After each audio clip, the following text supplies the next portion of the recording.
बिस्मिल्लाहिर्रहमानिर्रहीम अस्सलामुअलैकुम। Welcome to the farming tips में शाहिद अली अवान की जानिब से खुश आमदीद। मुअज़्ज़ज़ नाज़रीन, आज आपको एहसानुल्लाह और उनके दो भाइयों के फार्म पे लेके आया हूँ। 100 जानवरों का जदीद डेयरी फार्म है। इनके छोटे छोटे, दरमियाने और बड़े 100 जानवर आपको दिखाए जाएंगे इस वीडियो में। और इनकी चारा काट कर ऑटोमेटिकली कुतरने वाली मशीन, साइलेज बनाने वाली मशीन और उनके फंक्शंस और डेयरी फार्म की फिजिबिलिटी की मालूमात इस वीडियो में दी जाएंगी। नाजरीन, उम्मीद है ना सिर्फ आपको जिद्दत और सादगी का हसीन इम्तिजाज पसंद आएगा, बल्कि इसके साथ ही साथ आपको बहुत सारी मालूमात भी मिलेंगी जिनसे आपको फ़ायदा ज़रूर होगा।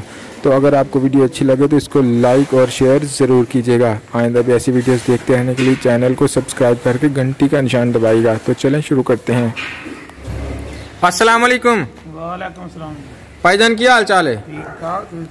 अल्हम्दुलिल्लाह। भाईजान की ना अपना एहसानुल्लाह भाई, बफलो फार्मिंग का काम किन्ने अरसे तो कर रहे हो? 15-20 साल।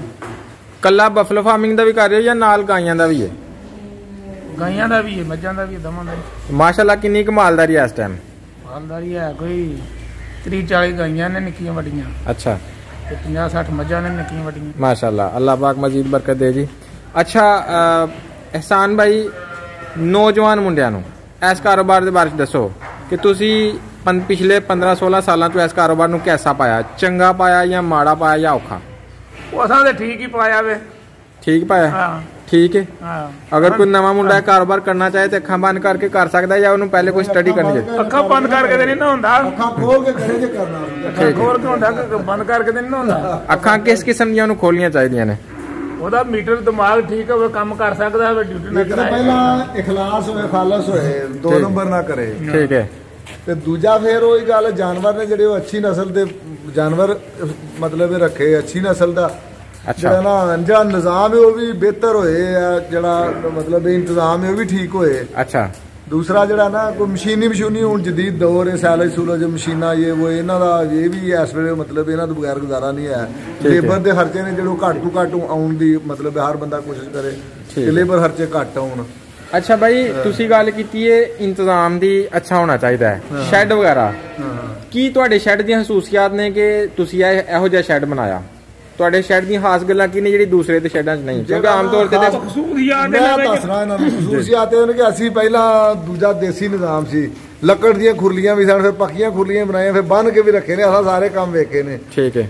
ਲੇਕਿਨ ਇਹ ਜਿਹੜਾ ਨਿਜ਼ਾਮ ਹੈ ਨਾ, ਇਹਦੇ ਵਿੱਚ ਸਹੂਲਤਾਂ ਕਾਫੀ ਨੇ। ਪੱਠੇ ਕੁਤਰੇ ਬਾਹਰੋਂ ਲਿਆਈਦੇ ਨੇ, ਬਾਹਰੋਂ ਤੇ ਲਿਆਣੇ ਨੇ, ਹਰ ਜੋ ਸੈਲਜ ਲਿਆਓ, ਹਰੇ ਲਿਆਓ, ਸੁੱਕੇ ਲਿਆਓ, ਤੇ ਉਹ ਲਿਆ ਕੇ ਤੇ ਇੱਥੋਂ ਕੁਤਰ ਕੇ ਕੋਈ ਜਾਨਵਰਾਂ ਦੇ ਅੱਗੇ ਪਾਣੇ ਸੌਖੇ ਨੇ, ਜਾਨਵਰਾਂ ਦੀ ਹਿਫਾਜ਼ਤ ਸੌਖੀ ਹੈ।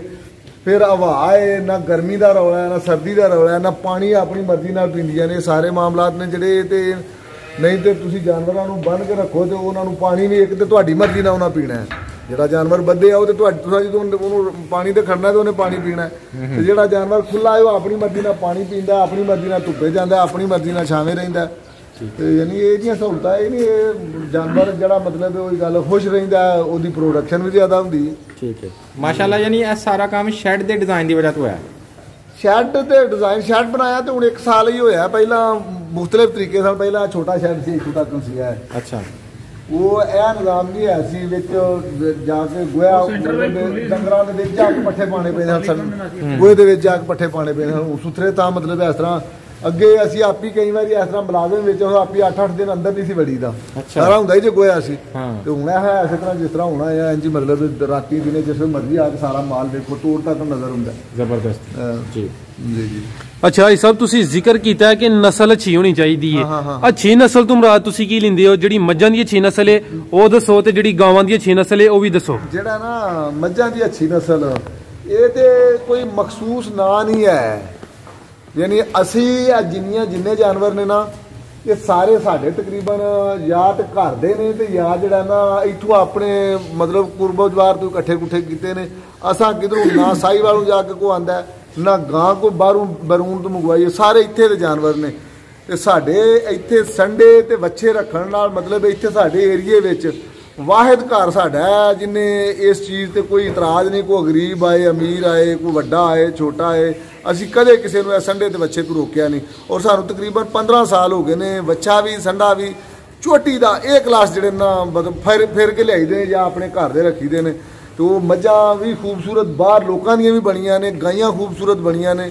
ਇਹਦੀ ਵਜ੍ਹਾ ਸਭ ਤੋਂ ਬੜੀ ਬੇਤਾਸ਼ੀਆਂ ਗਾਈਆਂ ਬਾਹਰ ਸਾਡੇ ਇੱਥੇ ਆਲੇ ਦੁਆਲੇ ਹੁਣ ਹੈ 5-6 ਸਾਲ ਤੋਂ ਜਿਹੜੀਆਂ ਮਤਲਬ ਗਾਈਆਂ ਮੱਝਾਂ ਅੱਛੀ ਨਸਲ ਦੀਆਂ ਉਹ ਸਾਡੇ ਸੰਡਾ ਅੱਛਾ ਰੱਖਣ ਨਾਲ ਸਾਡਾ ਬੱਚਾ ਅੱਛਾ ਰੱਖਣ ਨਾਲ ਮਤਲਬ ਲੋਕਾਂ ਦੀਆਂ ਬਣੀਆਂ। ਯਾਨੀ ਇਲਾਕੇ ਦੀ ਬਰੀਡ ਤੋਂ ਬਣਾ ਇਲਾਕੇ ਦੀ ਬਰੀਡ ਬਣਾ ਸੀ। ਕੋਈ ਕਿਸੇ ਗਰੀਬ ਬੰਦੇ ਵਾਸਤੇ ਅਮੀਰ ਵਾਸਤੇ ਕੋਈ ਫਰਕ ਨਹੀਂ ਰੱਖਿਆ। ਜ਼ਿੰਦਾਬਾਦ 2-3 ਆ ਜਾਣ ਤੇ ਜਿਹੜੇ ਜਿੰਨੇ ਵਾਰੀ ਨਾ ਆਏ ਦੇ ਨਾ ਆਏ ਹੁੰਦੇ ਨੇ ਉਹਨਾਂ ਨੂੰ ਆਖੀਦਾ ਉੱਥੇ ਬੰਨ ਕੇ ਬਹੁਤ ਵਾਰੀ ਨਾਲ ਕੰਮ ਮੁਕਾ ਕੇ ਆਪਣਾ ਟੁਰ ਜਾਓ। ਕੀ ਬਾਤ ਜੀ। ਅੱਛਾ ਭਾਈ ਸਾਹਿਬ ਤੁਹਾਡੀ ਗੱਲ ਦੀ ਮੈਨੂੰ ਸਮਝ ਆ ਗਈ, ਯਾਨੀ ਕਿ ਤੁਸੀਂ ਅੱਛੀ ਨਸਲ ਦੀ ਮੱਝ ਨਹੀਂ ਖਰੀਦੀ, ਤੁਸੀਂ ਸੰਡਾ ਤੇ ਦੂਸਰਾ ਬੱਚਾ ਖਰੀਦੀਆਂ ਨੇ ਅੱਛੀ ਨਸਲ। ਲੇਕਿਨ ਅਸਾਂ ਕਿਧਰੋਂ ਜਾ ਕੇ ਨਹੀਂ ਆਂਦੀਆਂ ਜੋ ਕੋਈ ਆਗੇ ਨਾ ਜਾ ਤੁਹਾਡੀਆਂ ਘਰ ਦੀਆਂ ਬਣ ਗਈਆਂ ਨਾ ਅੱਛੀ ਨਸਲ ਦੀਆਂ। ਜਿਹੜੀਆਂ ਘਰ ਦੀਆਂ ਬਣੀਆਂ ਨੇ ਉਹ ਵੀ ਜਿਹੜੀਆਂ ਅਸਾਂ ਬਾਹਰੋਂ ਵੀ ਆਂਦੀਆਂ ਨਾ ਉਹ ਵੀ ਅਸਾਂ ਕੁਰਬੋ ਜਵਾਰ ਤੋਂ ਲਈਆਂ ਨੇ। ਅਸੀਂ ਕੋਈ ਕਿਧਰੋਂ ਮਤਲਬ ਕੋਈ ਸਾਈਵਾਲ ਟੁਰ ਗਿਆ, ਕੋਈ ਚੀਚਾਵਤੇ ਟੁਰ ਗਿਆ, ਕੋਈ ਕਰਾਚੀ ਟੁਰ ਗਿਆ, ਗਾਈਆਂ ਬਾਹਰੋਂ ਮੰਗਵਾ ਲਈਆਂ ਨੇ। ਗਾਈਆਂ ਅਸਾਂ 4-4 ਲੱਖ ਦੀਆਂ ਗਾਈਆਂ ਵੇਚੀਆਂ ਨੇ। ਤੇ ਹੁਣ ਸਾਡੀਆਂ ਐਤਕੀਆਂ ਸਾਰੀਆਂ ਤਕਰੀਬਨ ਘਰ ਦੀਆਂ ਵੈੜੀਆਂ ਨੇ। ਵਿੱਚੋਂ ਕੋਈ ਇੰਝ ਜ਼ਰੂਰਤ ਨਾਲ ਵੇਚਦੇ ਬੂਝਦੇ ਰਿਹਾ, ਕੋਈ ਜ਼ਿਮੀ ਸ਼ੀਵੀ ਲਈ ਲੋਈ ਸੀ ਤੇ ਐਤਕੀ ਮੋਟੀਆਂ ਗਾਈਆਂ ਨਹੀਂ ਵੇਚੀਆਂ। ਲੇਕਿਨ ਹੁਣ ਵੀ ਅਸੀਂ 2.5-3 ਲੱਖ ਦੀਆਂ ਵੈੜੀਆਂ ਪਹਿਲਾਂ ਵੇਚਣੇ ਪਏ ਆ। ਲੋਕ ਆ ਕੇ ਖੜਦੇ ਨੇ। ਭਾਈ ਸਾਹਿਬ ਇਹ ਦੱਸੋ ਜਿਹੜਾ ਅੱਛਾ ਸੰਡਾ ਹੈ ਤੇ ਅੱਛਾ ਬੱਚਾ ਉਹਦੀ ਕੀ ਪਹਿਚਾਣ ਹੈ ਤਾਂ ਕਿ ਤੁਹਾਡੇ ਜਿਹੜੇ ਫਾਰਮ ਤੇ ਕੁਝ ਜਿਹੜਾ ਨਾ ਇਹ ਜਿਹੜੇ ਬੰਦੇ ਜਾਨਵਰ ਰੱਖਣ ਵਾਲੇ ਨਾ ਉਹ ਹੀ ਮਤਲਬ ਅੱਛੀ ਤਰ੍ਹਾਂ ਹਰ ਬੰਦਾ ਨਾ ਜਿਹੜਾ ਇਹ ਜ਼ਬਾਨੀ ਬੋਲਣ ਵਾਲਾ ਬੋਲ ਨਹੀਂ ਹੈ। ਇਹ ਅਮਲੀ ਤੌਰ ਤੇ ਵੇਖਿਆ ਜਾਏ, ਜਾਨਵਰ ਦਾ ਕੱਦ ਬਹੁਤ ਵੇਖਿਆ ਜਾਏ, ਉਹਦਾ ਹੱਡੀਆਂ ਜਿਸਮ ਵੇਖਿਆ ਜਾਏ, ਉਹਦੀ ਸਿਹਤ ਨੂੰ ਵੇਖਿਆ ਜਾਏ, ਉਹਦਾ ਉਹ ਮਤਲਬ ਜਿਹੜਾ ਨਾ ਬੜਾ ਹੋਣਾ ਸਭ ਤੋਂ ਬੜਾ। ਇਹ ਜਾਨਵਰ ਦੁੱਧ ਦੇਣ ਵਾਲੇ ਗੋਸ਼ਤ ਵਾਲੇ ਜਾਨਵਰ ਨੇ। ਇਹ ਜਿਤਨਾ ਤੁਹਾਡਾ ਬੁੱਲ ਸੰਡਾ ਵੱਡਾ ਹੋਏਗਾ ਉਤਨੇ ਜਾਨਵਰ ਜਾਂ ਬੱਚੇ ਵੱਡੇ ਹੋਣਗੇ। ਉਹ ਨਸਲ ਉਹੀ ਮਤਲਬ ਜਿਹੜੀ ਹੈ ਨਾ। ਤੇ ਜਿਹੜਾ ਨਾ ਇਹ ਗਾਈਆਂ ਵਿੱਚ ਹੈ ਥੋੜੀ ਦੀ ਜਿਹੜੀ ਹੈ ਨਾ ਇਹ ਉਹ ਵਲੈਤੀ ਫਰੀਜ਼ੀਅਨ ਤੇ ਜਿਹੜਾ ਨਾ ਸਾਡੀਆਂ ਹੁਣ ਤਕਰੀਬਨ ਸਾਰੀਆਂ ਦੋਗਲੀਆਂ ਗਾਈਆਂ ਨੇ। ਸਾਡੀਆਂ ਪਿਓਰ ਨਹੀਂ ਹੈ ਲੇਕਿਨ ਦੋਗਲੀਆਂ ਪਿਓਰ ਨਾਲੋਂ ਇੱਥੇ ਫਾਇਦੇਮੰਦ ਨੇ। ਤੇ ਭਾਈ ਸਾਹਿਬ ਜਿਹੜੀ ਤੁਹਾਡੀ ਦੋਗਲੀ ਗਾਈ ਹੈ ਜ਼ਿਆਦਾ ਤੋਂ ਜ਼ਿਆਦਾ ਕਿੰਨਾ ਦੁੱਧ ਦਿੰਦੀ ਹੈ ਤੇ ਆਪਣੀ ਮੱਝ ਦੇ ਬਾਰੇ ਚ ਵੀ ਦੱਸੋ ਕਿ ਉਹ ਜ਼ਿਆਦਾ ਤੋਂ ਜ਼ਿਆਦਾ ਕਿੰਨਾ ਦੁੱਧ ਦਿੰਦੀ ਹੈ। ਮੱਝਾਂ ਨਾਲ ਜਿਹੜੀਆਂ ਉਹ ਜ਼ਿਆਦਾ 20 ਕਿਲੋ ਦੇਣ ਵਾਲੀਆਂ ਵੀ ਹੈ ਨੇ ਤੇ ਗਾਈਆਂ ਨਾਲ ਜਿਹੜੀਆਂ ਹੁਣ ਇਸ ਵੇਲੇ ਸ਼ਾਇਦ ਕੋਈ ਹੋਏ ਜਾਂ ਨਾ ਹੋਏ ਗਾਈਆਂ ਵੀ 25-30 ਕਿਲੋ ਦੁੱਧ ਪਈਆਂ ਦਿੰਦੀਆਂ ਨੇ। ਜਿਹੜੀਆਂ ਆਮ ਗਾਈਆਂ ਦੀ ਆਮ ਮੱਝਾਂ ਜਿਹੜੀਆਂ ਨੇ ਮਾਰੇ ਕੋ 12-14 ਕਿਲੋ 15 ਕਿਲੋ ਕੋਈ ਜਿਹੜੀ 20 ਸੀ ਦੁਆਲੇ ਨਾ ਸਾਰੀਆਂ ਵੱਖਰੀਆਂ ਸਾਂਭੀ ਜਾਣ ਵੱਖਰੀਆਂ ਉਹਦੇ ਖੁਰਾਕ ਦੇ ਸਿਰ ਤੇ ਹੀ ਨਾ ਦੁੱਧ ਦੇਣਾ ਹੁੰਦਾ। ਅੱਛਾ ਭਾਈ ਸਾਹਿਬ ਇੱਕ ਸਵਾਲ ਹੋਰ ਪੁੱਛਾਂ ਦਾ, ਕੁਝ ਲੋਕ ਸਿਰਫ ਮੱਝਾਂ ਰੱਖਦੇ ਨੇ ਜਾਂ ਗਾਵਾਂ ਰੱਖਦੇ ਨੇ, ਮੱਝਾਂ ਤੇ ਗਾਵਾਂ ਇਕੱਠੇ ਰੱਖਣ ਚ ਕੀ ਫਾਇਦਾ ਤੁਹਾਨੂੰ ਮਿਲਦਾ ਪਿਆ? ਇਕੱਠੇ ਰੱਖਣ ਚ ਫਾਇਦਾ ਦੁੱਧ ਹੀ ਲੈ ਲੈਂਦਾ, ਦੁੱਧ ਹੀ ਲੈ ਲੈਂਦੇ ਨੇ। ਤੇ ਦੂਸਰੀ ਚੀਜ਼ ਇਹ ਵੇ ਕਿ ਜਿਹੜਾ ਨਾ ਮੇਰਾ ਸੌਦਾ ਚੱਲਦਾ ਹੁੰਦਾ ਅੱਲਾਹ ਦਾ ਇਹ ਜਾਨਵਰ ਜਿਹੜੀਆਂ ਮੱਝਾਂ ਨੇ ਇਹ ਵੀ ਅੱਲਾਹ ਦਾ ਦਿੱਤੇ ਆ ਜਾਨਵਰ। ਇਹਨਾਂ ਦੀ ਹਿਫਾਜ਼ਤ ਵੀ ਇਹਨਾਂ ਦੀ ਬਕਾ ਵੀ ਸਾਡੀ ਜ਼ਿੰਮੇਵਾਰੀ ਹੈ।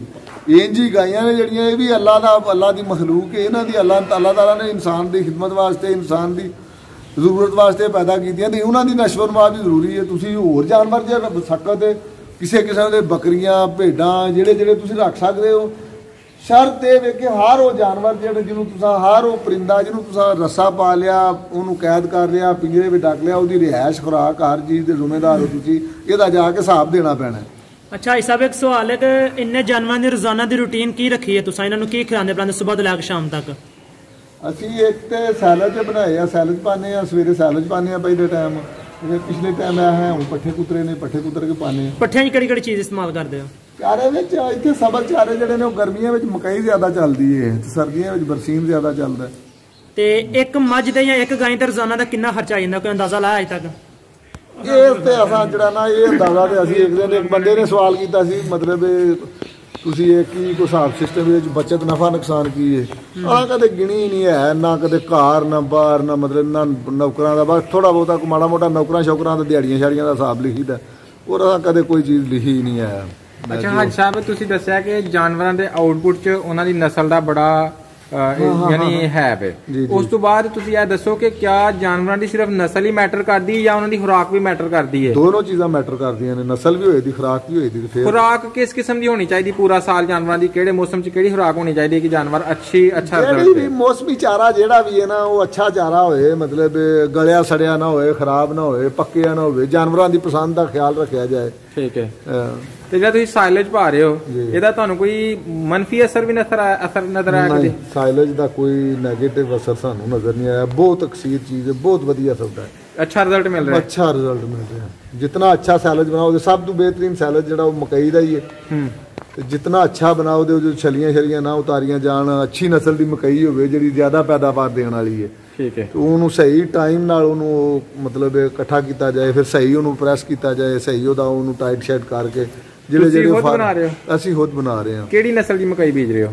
ਅਸੀਂ ਹਾਈਬ੍ਰਿਡ ਹੈ ਜਿਹੜਾ ਨਹੀਂ ਆਪਣਾ ਪਾਇਨੀਅਰ ਵਾਲਿਆਂ ਦੇ ਬੀਜ ਹੁੰਦੇ ਨੇ ਜਿਹੜੇ ਬੀਜ ਮਕਈ ਦੀ ਜ਼ਿਆਦਾ ਪੈਦਾਵਾਰ ਵਾਸਤੇ ਨੇ, ਉਹ ਹੀ ਅਸੀਂ ਕੋਈ ਸਪੈਸ਼ਲ ਬੀਜ ਨਹੀਂ ਬੀਜ ਰਹੇ।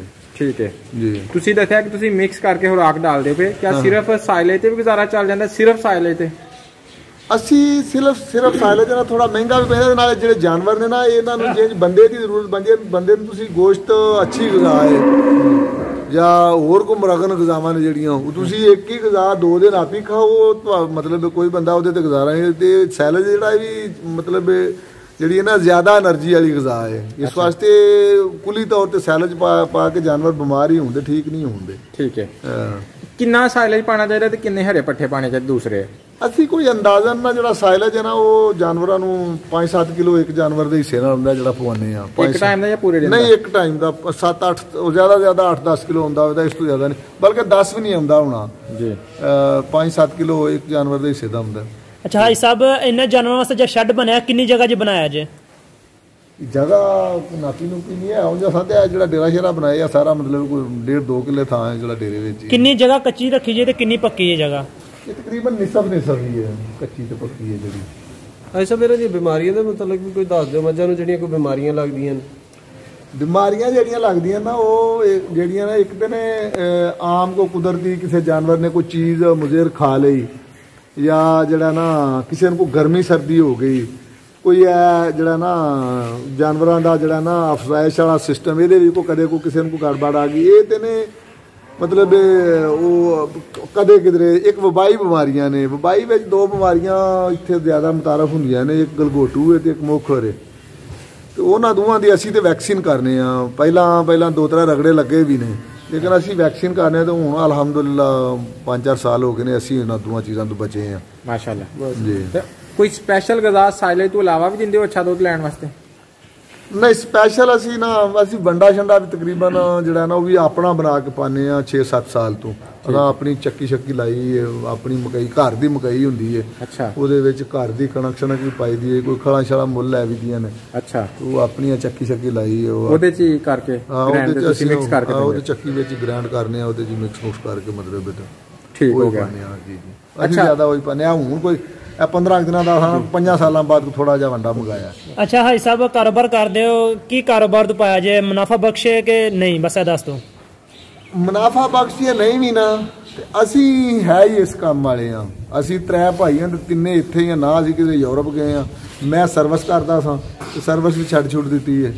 ਬਸ ਅਸੀਂ ਇਸ ਕੰਮ ਤੇ ਮੁਤਮਿਨ ਆ। ਅਸੀਂ ਹੈ ਹੀ ਇਸ ਕੰਮ ਜੋ ਆ, ਨਾ ਸਾਡੇ ਕੋਲ ਫੈਕਟਰੀ, ਨਾ ਸਾਡਾ ਵਾਲਦ ਕੋਈ ਬੈਂਕ ਮੈਨੇਜਰ ਸੀ। ਬਸ ਇੰਝ ਹੀ ਹੈ ਜਿਹੜਾ ਨਾ ਇਹ ਜਾਨਵਰਾਂ ਤੋਂ ਹੀ ਜੋ ਕੋਈ ਮਤਲਬ ਥੋੜਾ ਬਹੁਤਾ ਰਿਜ਼ਕ ਅੱਲਾਹ ਤਾਲਾ ਦਿੰਦੇ ਨੇ ਬਸ। ਅੱਛਾ। ਅਸੀਂ ਵੀ ਐਸ਼ੂਸ਼ ਨਾਲ ਮੁਲਾਜ਼ਮ ਰੱਖੇ ਨੇ। ਕਿੰਨੇ ਮੁਲਾਜ਼ਮ ਰੱਖੇ ਜੇ ਇਸ ਕੰਮ ਵਾਸਤੇ? ਮੁਲਾਜ਼ਮ ਇਹਦੇ ਵਾਸਤੇ ਥੱਲੇ ਉੱਤੇ ਹੁੰਦੇ ਰਹਿੰਦੇ ਨੇ, ਅਕਸਰ ਇਹਨਾਂ ਜਿਹੜਾ ਉਹ 5-6 ਹੁੰਦੇ ਨੇ। ਅੱਛਾ, ਤੁਸੀਂ ਦੱਸੋਗੇ ਕਿ ਤੁਸੀਂ ਇਸ ਫਾਰਮ 'ਚ ਕਿਸ ਕਿਸਮ ਦੀ ਮਸ਼ੀਨਰੀ ਇੰਸਟਾਲ ਕੀਤੀ? ਨਾਜ਼ਰੀਨ ਨੂੰ ਵਹਾਓਗੇ ਕਿਹੜੀ ਮਸ਼ੀਨਾਂ ਤੁਸੀਂ ਇਸ ਫਾਰਮ 'ਚ ਇਸਤੇਮਾਲ ਕਰਦੇ ਹੋ? ਚਾਰਾ ਕੱਟਣ ਵਾਸਤੇ, ਕੁਤਰਨ ਵਾਸਤੇ, ਔਰ ਤੁਸੀਂ ਸਪੈਸ਼ਲ ਮਸ਼ੀਨ ਦੱਸ ਦਿਓਗੇ, ਉਹਦੇ ਬਾਰੇ 'ਚ ਵੀ ਦੱਸੋ ਨਾਲ। ਮਸ਼ੀਨਾਂ ਉੱਥੇ ਜਾ ਕੇ ਦੱਸੋ। ਉੱਥੇ ਜੀ ਇਹ ਸਭ ਹੈ ਕਿਹੜੀ ਮਸ਼ੀਨ ਜੀ? ਇਹ ਮਸ਼ੀਨ ਚਾਰਾ ਕੁਤਰਨੇ ਵਾਲੀ ਹੈ ਤੇ ਇਹਦੇ ਨਾਲ 2 ਫੰਕਸ਼ਨ ਨੇ। ਇੱਕ ਹੈ ਛੋਟਾ ਜਿਹਾ ਇਹਨਾਂ ਨੇ ਰੱਸੀ ਨਾਲ ਮਤਲਬ ਖਿੱਚ ਕੇ ਚਲਾਇਆ ਜਾਂਦਾ ਹੈ, ਤੇ ਨਾਲ ਇੱਕ ਮੋਟਰ ਹੈ। ਕਦੇ ਬਿਜਲੀ ਨਾ ਹੋਵੇ ਤੇ ਇਹਦੇ ਨਾਲ ਕੁਤਰ ਲਈਦਾ, ਬਿਜਲੀ ਹੋਵੇ ਤੇ ਉਹਦੇ ਨਾਲ ਕੁਤਰ ਲਈਦੇ। ਵੈਸੇ ਇਹ ਇੰਜਨ ਹੈ ਕਿਸ ਮਸ਼ੀਨ ਦਾ? ਇਹ ਹੈ ਇੱਕ ਸਟਾਲਾ ਵੱਢਣ ਵਾਲੀ ਮਸ਼ੀਨ ਹੈ। ਉਸ ਮਸ਼ੀਨ ਦਾ ਉਹ ਵੀ ਦਿਖਾ ਦਿਓ। ਮਸ਼ੀਨ ਮਤਲਬ ਵੱਢਦੀ ਵੀ ਹੈ ਤੇ ਕੁਤਰਦੀ ਵੀ ਹੈ ਨਾਲ ਹੀ ਕੁਤਰ ਕੇ ਤੇ ਮਤਲਬ ਪਿੱਛੇ ਕੱਪੜੇ ਵਿੱਚ ਪਾਈ ਜਾਂਦੀ ਹੈ।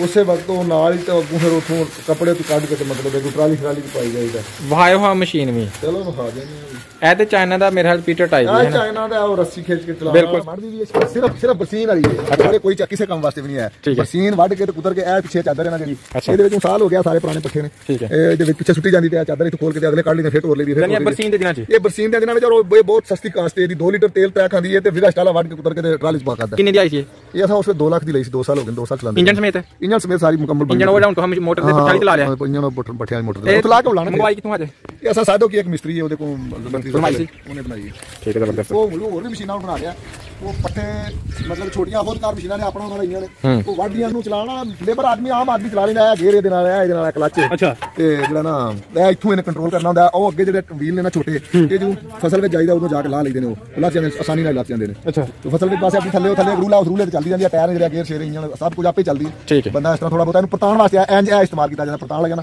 ਚੱਲਦੀ ਹੁੰਦੀ ਤੇ ਥੋੜਾ ਜਿਹਾ ਚੁੱਕ ਕੇ ਨਾ ਤੇ ਇਹਨੂੰ ਜਿੱਦਾਂ ਠੀਕ ਹੋ ਗਿਆ ਸਮਝ ਆ ਗਿਆ ਇਹ ਸਾਈਲੇਜ ਮੰਗ ਕਰੇ ਤੁਹਾਡਾ ਜੀ ਜ਼ਬਰਦਸਤ ਇਹ ਮਸ਼ੀਨ ਜਿਹੜੀ ਇਹ ਮਕਈ ਥ੍ਰੈਸ਼ ਕਰਨੇ ਵਾਲੀ ਹੈ ਇਹ ਜਿਹੜਾ ਟੁਕਾ ਸੈਲਡ ਬਣਾਉਣਾ ਇਹਦੇ ਵਿੱਚ ਇਹ ਜਿਹੜਾ ਇਹ ਸੈਲਡ ਬਣਾਉਣਾ ਟੁਕਾ ਇਹਦੇ ਵਿੱਚ ਚੱਕਰ ਨਾਲ 8 ਛੁਰੀਆਂ ਨੇ ਆਮ ਟੁਕੇ ਵਾਲੀਆਂ ਅੱਛਾ ਇੱਥੇ ਆ ਪਿੱਛੇ ਪਾਰਚੀ ਲੱਗਦੀ ਹੈ ਇਹ ਹੁਣ ਅਸੀਂ ਤੋਂ ਉੱਤੇ ਲੱਥੀ ਹੈ ਇੱਥੇ ਉੱਤੇ ਬੂਮ ਹੈ ਪੱਠੇ ਆਪੀ ਪ੍ਰੈਸ਼ਰ ਹੈ ਛੱਤ ਤੱਕ ਉਤਾਂ ਤੱਕ ਮਤਲਬ ਲੈ ਜਾਂਦਾ ਭਾਈ ਸਾਹਿਬ ਇਹ ਜਿਹੜੀ ਮਸ਼ੀਨ ਹੈ ਤੁਹਾਡੀ ਸਾਈਲੇਜ ਬਣਾਉਣ ਵਾਲੀ ਇਹ ਕਿੰਨੇ ਦੀ ਆਈ ਸੀ ਇਹ ਅਸਾਂ ਦੇ ਉਸ ਵੇਲੇ 2 ਲੱਖ ਦੀ ਲੱਭ ਗਈ ਸੀ ਤੇ ਉਂਝ ਹੁਣ 2.5 ਲੱਖ ਦੀ ਵੇਚਦੇ ਨੇ ਦਸਕੇ ਵਾਲੇ ਦਸਕੇ ਚ ਵੀ ਅਵੇਲੇਬਲ ਹੈ ਦਸਕੇ ਇਹ ਪਹਿਲੀ ਅਸਾਂ ਦਸਕੇ ਬਣਵਾਈ ਹੈ ਉੱਥੋਂ ਇੱਕ ਸਰਬੋਜੋ ਮਸ਼ੀਨ ਆਦੀ ਅਸਾਂ 2 ਬੰਦੇ ਰਲ ਕੇ ਠੀਕ ਹੈ ਉਹ ਲਿਆ ਕੇ ਤੇ ਉਹ ਫਿਰ ਇੱਕ ਬੰਦੇ ਰੱਖ ਲਈ ਤੇ ਫਿਰ ਉੱਥੇ ਉਹ ਮਸ਼ੀਨ ਉਹਦੇ ਕੋਲ ਰੱਖ ਕੇ ਮਹੀਨਾ ਵੀ ਕੋਲ ਬੈਠਾ ਤੇ ਤੂੰ ਨਾ ਕੋਈ ਮਤਲਬ ਇਹਨੂੰ ਮੇਨਟੇਨ ਕਰਕੇ ਬਲਕਿ ਕੋਈ ਤਬਦੀਲੀਆਂ ਵਿੱਚ ਜਾਂ ਆਪਣੀ ਮਰਜ਼ੀ ਨਾਲ ਠੀਕ ਹੈ ਤੇ ਬੜਾ ਮਜ਼ੇ ਵਾਲਾ ਕੰਮ ਸਾਨੂੰ 4-5 ਸਾਲ ਹੋ ਗਏ ਚੱਲ ਬਣਾਉਂਦੇ ਇਹਦੇ ਨਾਲ ਜ਼ਬਰਦਸਤ ਬਹੁਤ ਵਧੀਆ ਮਤਲਬ ਬਹੁਤ ਸਸਤਾ ਵੀ ਪੈਂਦਾ ਤੇ ਅੱਛਾ ਵੀ ਪੈਂਦਾ ਘਰ ਦਾ ਜਾਤੀ ਹੋ ਜਾਂਦਾ ਨਾ